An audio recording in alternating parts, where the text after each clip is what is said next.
What's up, everybody? It's Spencer Alessi, and this is the Esports Narrative.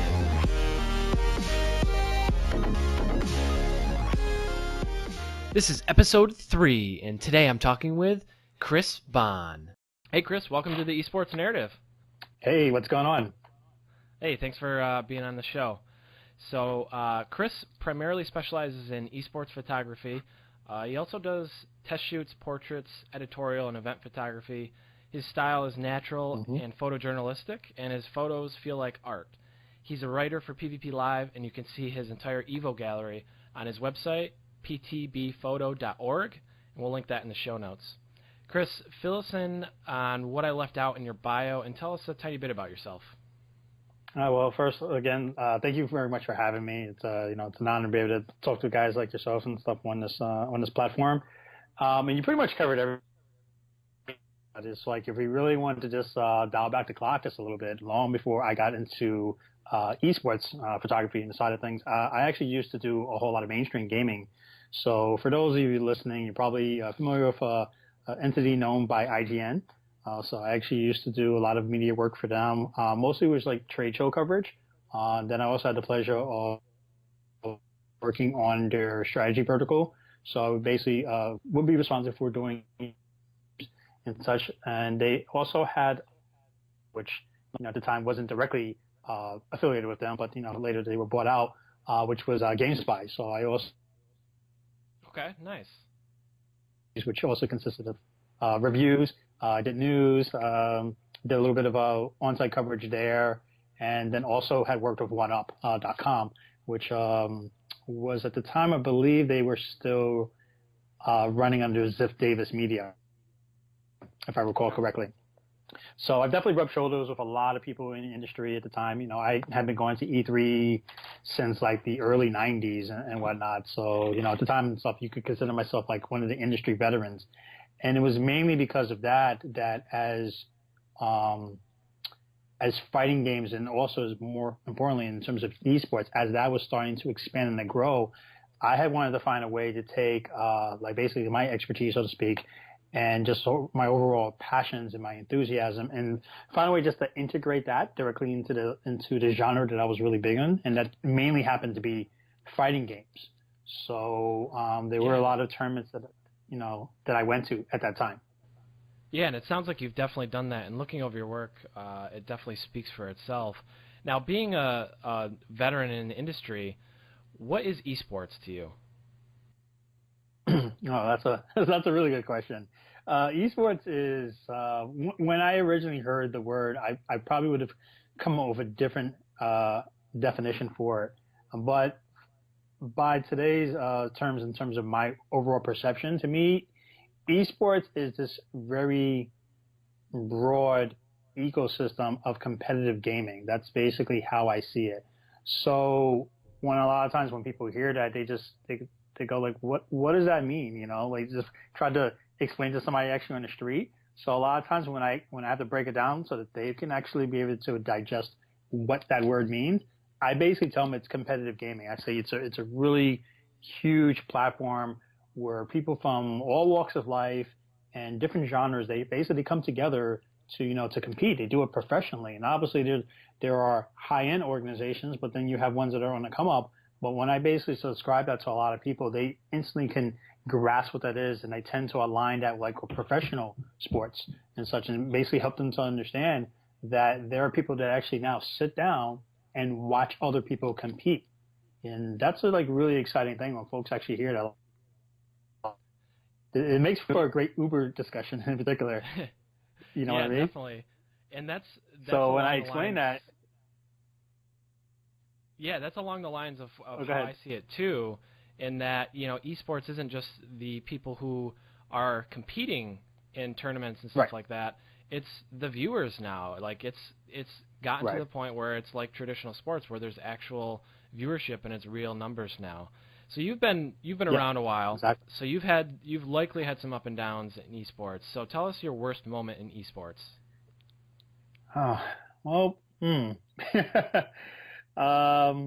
My worst moment. Let's see. My very, very worst moment. I don't really think there were too many. I know that you actually mentioned before that I was actually working with PvP Live, and if I had to basically come up with a worst moment, then I would say due to a mix of personal and creative differences, I actually had to leave that. So to me, that was for right now, as far as something that was current, I would say that because there were a lot of things that I've actually gained from being involved with that. I was able to meet other people that normally I wouldn't be connected with. One of them, for example, is like Richard Lewis. That guy's like really incredible. He's just like right in your face. Somebody that really understands the business, really understands the industry, and is basically considered not just a face for esports, but also for the CS:GO community. So having to take a step back from that and stuff, it was kind of a little disheartening for me and whatnot. But fortunately, I still had like my my photography and whatnot, ways that I could still stay connected with the industry and basically just the over larger competitive gaming community. Yeah, and that's something that on another episode, we'll have to have you back on again to go more into details of your history and your legacy in the industry, and I think that would be really interesting for another show. So now that we've Sure. talked about that, let's traverse to your accomplishments. So tell the listeners what's been your biggest accomplishment so far, the thing you're most proud about. Oh, well, let's see. When I first started photography, like for one, just to make it clear, like I don't have any professional training for this. There's a lot of people that it's really flattering when they look at the photos that I've done in particular, since primarily that's what we're talking about for this episode. And they look at it and just go like, hey, did you go to school for that? Did you take classes? And the answer is no. Like I haven't done that. Everything that you basically see is entirely self-trained and trial and error and whatnot. And so when I started, doing the esports photography, because, before that, before I got into DSLRs in particular, I really didn't understand quite what I was doing. I just saw it as an opportunity to take photos, a way to stay connected with people. And, back in around 2012, I had decided that I wanted to take a little bit more serious. There was actually a girl that was very talented, and she was actually the only one at the time that had dedicated herself to officially creating photography for the fighting game community, which is primarily what I focus on. So she was like actually a big inspiration for me. And when I first started it, there was a lot of things that I just didn't quite grasp. Things like aperture and working with ISO levels and just understanding lighting, especially at the time when I was still new to working with flash. And now these days I barely use it at all. I would say my biggest accomplishments was when I actually started to become more confident in what I was doing, and then I was able to take that and actually start to get paid.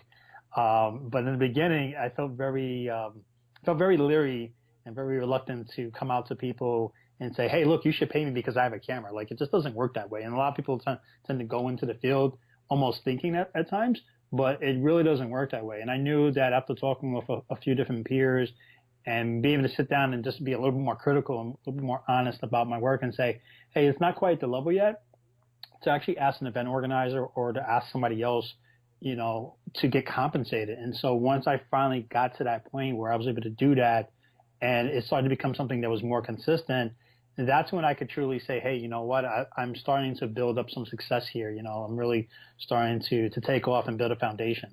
So I would have to say that once I events, which primarily were based in the East Coast. I used to do a lot of photography for a gentleman named Eric Small, Biggie.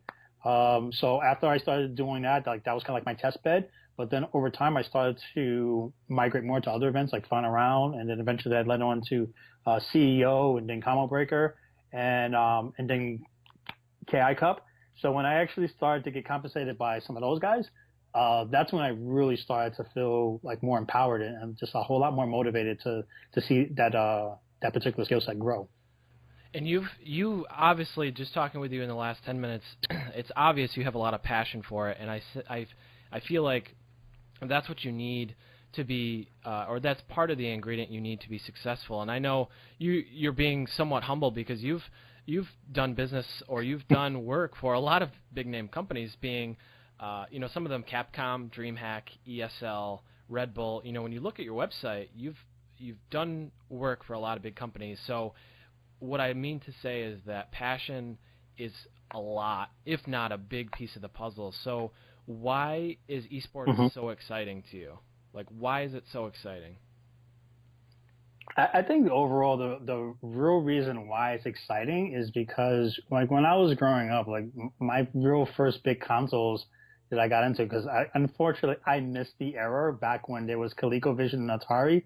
So like my really first game systems started out with being the Sega Genesis. My mom used to always get on me about those games. And then later on, I started getting into fighting games. And then eventually I started to travel downtown, and that's when I got into tournaments. So, long story short, to basically short answer to this question was it's just the whole thing of being in an atmosphere with other like-minded gamers, people they love what you love. And when I go to fighting game events in particular, like I can be gone for like a couple of months and come back, and it's like I never left, even though there's a couple of new faces that might come in there. But it's literally like I never left. You just sit down and you play these other guys. And yeah, there's going to be times where you're salty and stuff because you've lost or something else and whatnot. But it's just the sheer raw energy, the passion, people that just love doing what you do. They love growing and getting better and just talking about fighting games and what they've done last week or who this person they played or meeting their favorite players. These days in particular, Evo, for example, it's not just a gaming competition. To a lot of us, we see that as a FGC reunion. It's a great opportunity for us to reconnect with people. Us doing those events is like family, and it's like the second home away from home. So that's what I get out of that when I go to it. Sure, I'm doing my photos and whatnot, and I'm usually just having my head just looking forward and putting out my work. But at the same time, it's really the opportunity to just reconnect with old friends and then making new ones in progress. Now, this is the part of the show where I call it the 5-question combo breaker. So I'm going to ask you 5 questions, and it's like a lightning round. Give me your best answer as it comes to your mind. Best advice someone has ever given you? Best advice. I would say the best advice, and that actually came from a fellow peer who's now in many ways omnipresent in esports. His name is actually Robert Paul. And I remember talking with him, and one of the things that I had to really get better at was to not always get so focused on just like, say, players. That's really good to shoot players and, of course, they're intensely looking at like the screen, but your album should never be defined by just that, because then you're missing the point of the tournament. The tournament is more than just the players that are there. The tournament is also about the spectators. The tournament is about the vendors. The tournament is about the people that actually put together the event. So it's important to, when you look at the tournaments, to try to tell a story. And a lot of times when people are going in, they kind of miss that. And so having analyzed his own work and then looking at my own and just trying ways to, just think about making it grow, like that's something that I began to understand more and more. Your photos, when you're putting together an album, should tell some type of story. They should be able to look at it without even having to put together words and understand, wow, that event was totally magical. Reactions, I can tell by, the different range of emotions that this event was really the event that you did not want to miss. So and that's where I gained from that. Absolutely, and that's where the passion comes in. You really, when someone's able to capture the narrative, we'll say, of an event, it really shows to people who are not familiar with it that there's a viral community here in the esports industry, and I think that's really awesome. What do you think the esports industry needs to continue to grow and be successful? Well, esports in many ways is still, as much as it's been around, like fighting game community in particular is one of the most underdeveloped, but that's quickly changing. But to put it on a grander scale, I would say that one of the things it still needs to do, like we're still not quite at the point as a whole where every genre, everybody's basically making a full salary. There's still many people, and again, like I'll go back to the FGC in particular, where the most talented players, you could say, okay, these guys are getting full salaries. Like they could just stop doing their 9 to 5 and that's their job. they're not quite there yet, unless like you work for an organization like Echo Fox or or Evil Geniuses. But it's getting there. Now you actually have pro athletes. Guys like Shaq and Rick Fox and such, for example, that they are deeply invested in these teams, and eventually that's just going to become more of a standard. Where whether you play Overwatch, you play CS:GO, you play Call of Duty, you play Street Fighter V, there's going to be more teams that's going to just show up, and they're going to want to start to create their own teams. But there's still a lot of red tape that has to be worked out, because a lot of times there's organizations where they just think, okay, hey, look, I'm wearing a shirt, I'm representing this team, so that means I'm great. And then, for one reason or another, these guys are not reading their contracts and such, and therefore they can't make the event and such, because that's very costly. So I feel at some point that a governing body needs to be established. I know they tried to do WISA for like the general mainstream esports stuff, but there still seems to be a couple of things that have to be worked out. But it's really imperative that not only that's established, but that there's also lawyers that you can actually go to, so that these guys are not getting taken advantage of and stuff. There's so many people that are very young, and they see like people that are in League of Legends, for example, that they're making so much money, and you got guys in like Street Fighter, for example, or just fighting games in general, just like, man, how come I can't get that? Like how can I grow and such? So there's that. There are people that they're not really fully educated and understand what it takes. Like I just had to talk to someone before our conversation where they wanted to know what it was like to be picked up. They said, what are these teams looking for? And I basically summed it up with three things. I said, well, for one, you have to be, you have to be marketable. That's number one. Second, you have to be relevant. And then you also basically have to be consistent in terms of getting results. Like those all tend to go hand in hand. And I would say to a degree, being marketable and being professional are even more important, so much than how much you're consistently placing. Because there are some players, they don't place every tournament that they go to, but they're marketable and they're professional. They know how to carry themselves. And that's really important in terms of brand representation. So I think overall that basically what esports just needs to do, as more of these genres start to mature, fighting games in particular, it will get to the point that they will all be able to that will be their job. They don't have to say, well, yeah, I'm juggling this with, my job at Walmart or something like that, for example. They can just say, yeah, look, I'm with a really good organization. They're taking care of me. They're making sure that I'm healthy. I'm working out, making sure I'm taking care of my money management and whatnot, such as guys like Knuckle Dude. That guy already just bought a house, and now he's working on getting one for his mom. So shout out to him.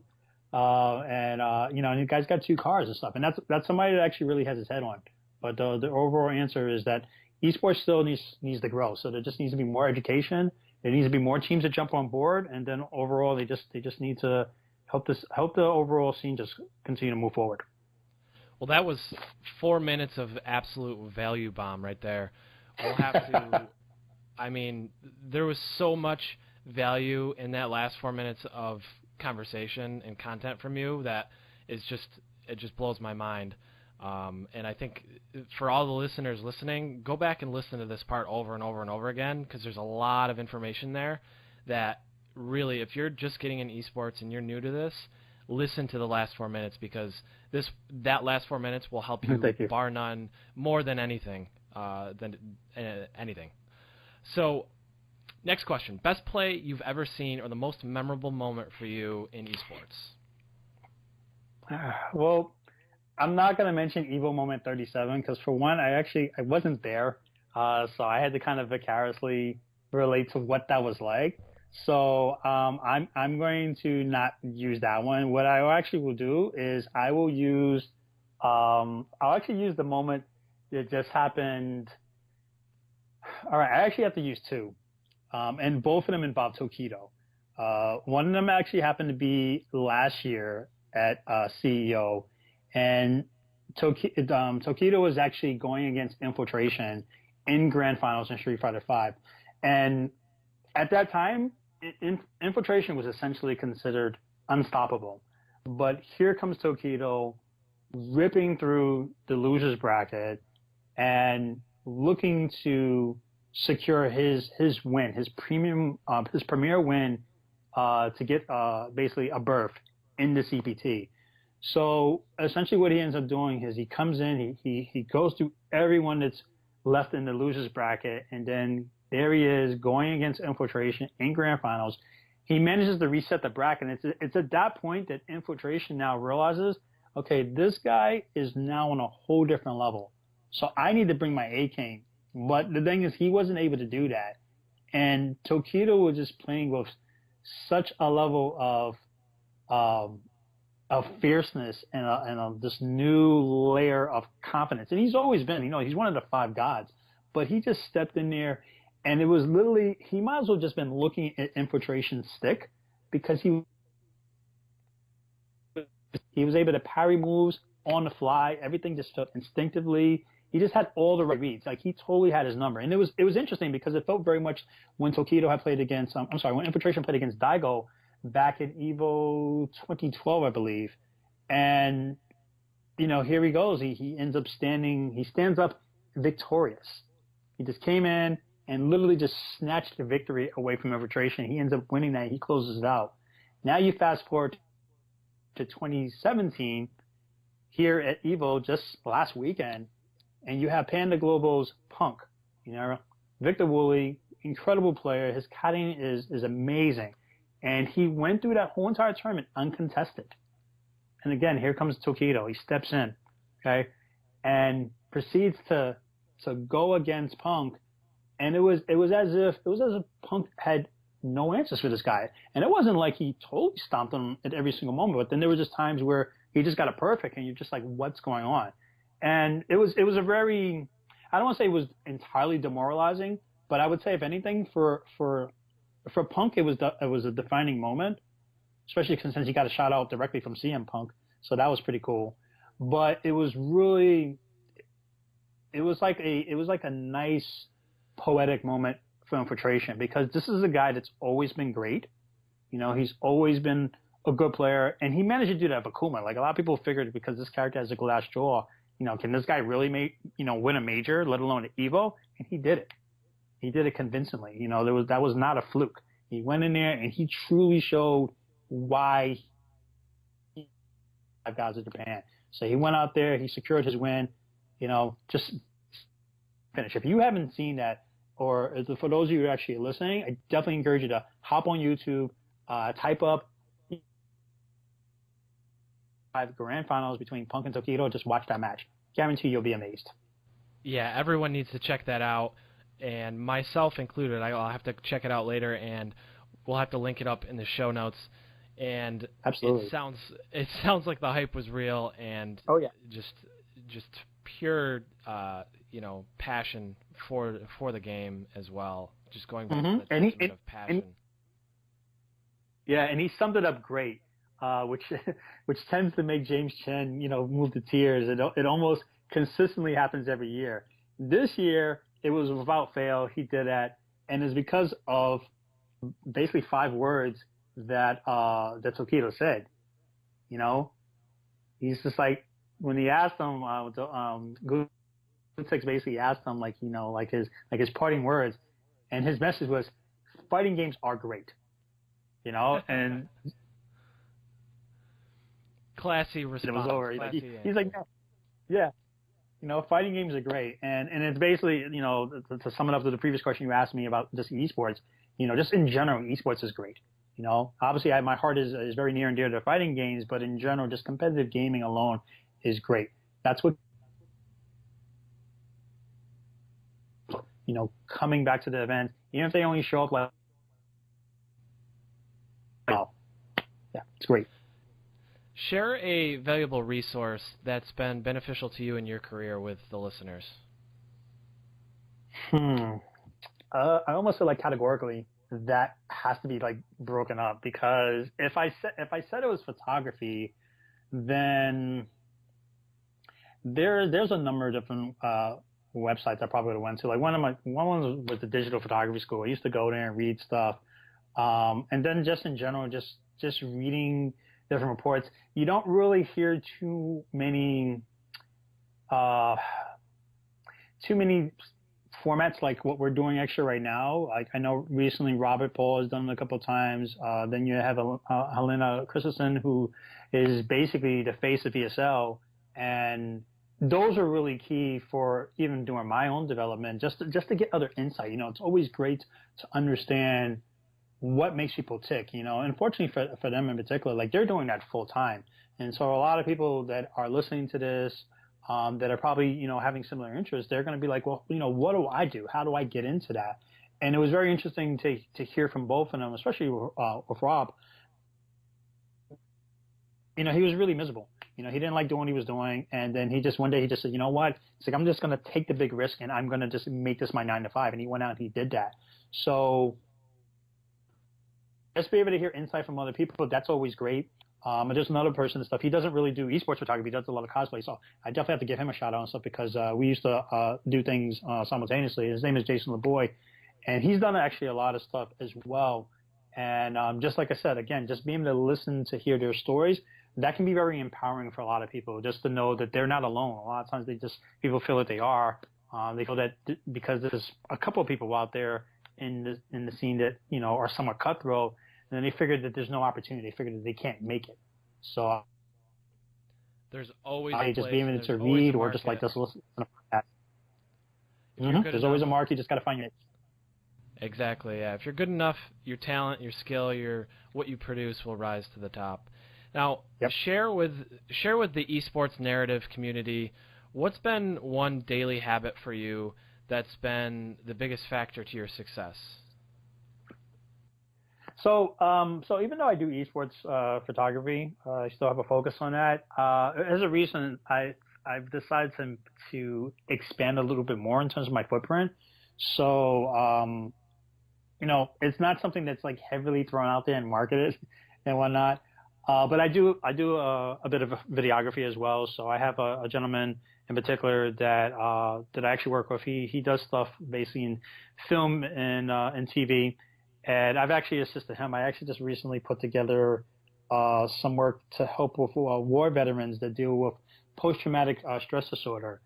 So the main thing that I try to do, if not daily, at least like weekly, is just to always have some type of project, or at least I go back, I look at my work, or I read up on some past work. It's just to keep my mind active. It's really important, especially if there's any type of downtime, which I tend to hate. Is just to always be looking for like a new project and whatnot, or it's just always just to find out like what's going on in the natural scene that I'm covering. Like even when I'm not writing, I still like to know what's going on. So I just like to stay busy. So I read. If I'm not reading, I'll go back to old photos. I might try to come up with a new editing technique, or just look at my composition a little differently and analyze it, so that once I'm ready to go to my next event, I've already have my philosophy in gear. It's just ready to go. I'm not sitting there at the bench like trying to figure it out as I go along, which is like kind of a sloppy approach. So that's pretty much what I focus on doing. We'll close out the show now with Chris. Give us some of your perspective on what it takes from a general sense to be successful in esports, and just share with the listeners where they can engage with you or interact with you online. Okay, so I'm sorry, ask me that question one more time again. I'm sorry. No, I was just curious on your perspective, Chris, on what it takes from a general sense, to be successful in esports, and then just share with the esports narrative community where everyone can engage with you. Okay, so basically, success, determining your success is the perception of that at times can be relative, and here's why I say that is because there's many people, like I know casters, TOs, photographers, basically the people in the creative field, and everyone's success comes differently. People that have started around the same time as I have, and they've found some degree of success. They're able to rub shoulders like with organizations like Nintendo and Namco Bandai or Capcom or Riot and such. And what you have to understand, whether you're looking to be a caster, you're looking to be a photographer, you're looking to be another TO, or just something where you're involved, you have to understand that success doesn't come overnight. And sometimes I've even forgotten that myself. There are times where I've wanted the results, and I felt because maybe I was connected with certain people that, it should just come. It's like, okay, well, I know this person, so therefore the opportunity should probably come in X amount of months. Try not to put a time frame on it, but at the same time, go ahead and set goals. Set small goals as to typically where you want to be, say maybe a year from now, and then 5 years, and then 10 years, and so to speak. Because at least this way, that you're moving forward. But you have to understand, especially if you're looking to get paid, there are a lot of times there's been people that just volunteer their services. And initially when you start out, most people, unless you're really well connected, you have a strong network, people are not going to know who you are. So be prepared to just go out there, offer your services, start off for free, intern, network, share a meal with somebody and stuff, or a beer or whatever. But once you start to do that, and once you start to become someone that becomes a consistent face, someone that's more familiar, eventually those opportunities are going to present themselves. And there's many, many people that I can think of where I could just bring their names out of a hat, so to speak, and say, hey, look, see this, a perfect example of someone started here, but they're now here, and now they're looking to elevate that. So just try, be aggressive, but at the same time, just understand that you do have to have some degree of patience, because it's not an overnight thing. Esports is still growing. 2-3 years from now, things that we figured that, weren't going to be available, opportunities that weren't available, they will be, because the industry is still growing. There's still so many opportunities. Gaming, as far as I see it, is still here to stay. So just always be willing to learn, always be willing to network, be humble, have your head down, but still push forward. Chris, I just want to thank you so much for being a guest on the show and sharing your esports narrative with all the listeners. And with that, I just want to remind everyone that if this all goes as planned, this show is just the beginning. Yes, and right. I forgot to answer the last questions, which was how people can find me. So for those of you listening, if you prefer to stay connected via Twitter, I'm generally available through social media on there, and I can be found for those of you that might be familiar with the Street Fighter Alpha era. So that's basically my first name, Bahn, BAHNISM. So you can find me there on Twitter, and then of course my webpage is where all my portfolio work can be accessed, which is at ptbphoto.org. Awesome. Well, thank you so much, Chris, for being on the show. Thank you. What I'm going to do now is we'll cut that at the end. We'll make sure we plug all of your website, your Twitter handle, and all that. We'll put that in the show notes. The last thing that I have is the exclusive content question. So one thing in like a minute or two, if you could, describe to the listeners, to the esports narrative community, for those who are aspiring to be professional photographers or videographers or some sort of other artistic form in esports, how do you become known and build your brand in this industry? That's a very good question, and I'll just backtrack to essentially like what I did, and I'll also tie in the experience of what I've observed of other people.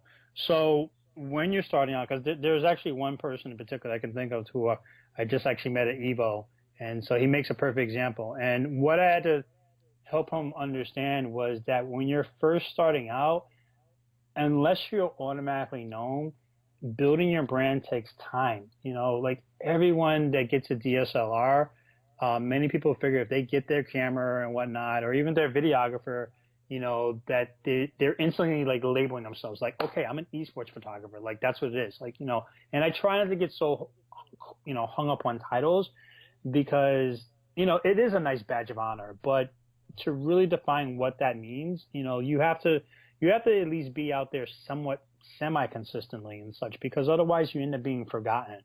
So when you're starting out, let's say, you're native to like the Florida area, focus on supporting your local scene first and use that as an opportunity to hone your skills, polish up things, so that when you start to move on into like, the major, something like, say, like in Evo or CEO or whatnot, and potentially you're looking to be compensated, over time, you actually have a strong portfolio, and that's key.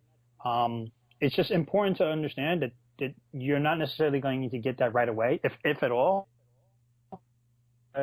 these TOs or even like esports individuals, there's only so much of a budget.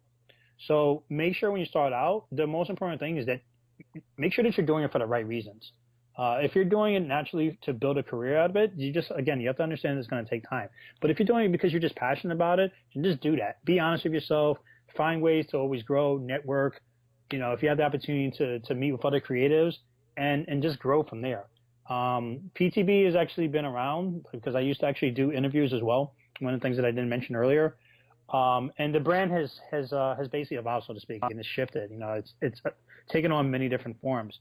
But many people still identify with what the brand is, mainly because of the color scheme and the fact that they remember me from my old roots back when I was a competitor myself. But it's important to make your brand evolve, to be topical, and that you don't find yourself like stuck in a rut. Now, obviously, if you just want to be an esports photographer, then just try to be the best damn esports photographer you can be. But always be open to building new skills, because a lot of these organizations, in particular, no longer just want to invest in just a photographer. They want to know that you can also do video. If you can do that and you do it well, hey, you know what? You actually have better odds of being picked up by someone that only does esports photography. So that's probably the best advice that I can give there. Chris, thank you so much. I'm literally giving you like a virtual high five right now, like borderline hug. I mean, the wisdom and the experience and the information that you shared so in the past 35 minutes has just been amazing. And I just want to thank you again for coming on the show. I appreciate it. And not a problem. Hopefully I can repay the favor sometime in exposure when this podcast becomes something. And I really appreciate it. Oh, well, it's my pleasure. It's always good to talk to other people in the field, and I hope that the information that was shared today can be of huge value to other people that are listening, and hopefully they can develop their skill sets. Thank you, listeners. I really appreciate you. It would mean the world to me if you subscribed and shared the show. Your word of mouth is amazing.